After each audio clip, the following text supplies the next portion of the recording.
Naniniwala si Senator Ronald Bato de la Rosa sa sinabi ni Pangulong Ferdinand Marcos Jr. na hindi niya hahayaang magkaroon ng jurisdiksyon sa bansa ang International Criminal Court o ICC. Ito ay matapos ihayag ni Justice Secretary Jesus Crispin Remulla na hindi trabaho ng bansa na pigilan ang aksyon ng International Criminal Police Organization o Interpol. Sa gitna ito ng posibleng paglalabas ng arrest order ng ICC laban sa mga sangkot sa war on drugs sa panahon ng Administrasyong Duterte. Kung magkakagayon, maaaring makipagtulungan ng ICC sa Interpol na ipatupad ang arrest order.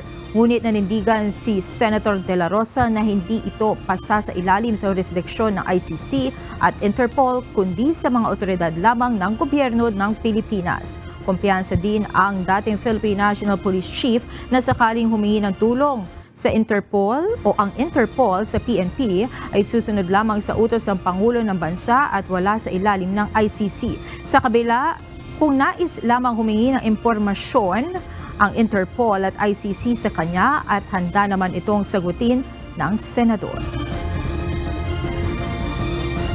If they are going to make a formal communication with me, at itingnan ko paano yung laman ng communication at kung sabihin nila na mag-interview lang, why not? Why not? As a normal being, as a normal human being, hindi naman ako bastos. Kung merong magkatanong, sasagutin ko rin yung tanong. But it doesn't mean that I submit to their jurisdiction. It doesn't mean that I recognize their jurisdiction over my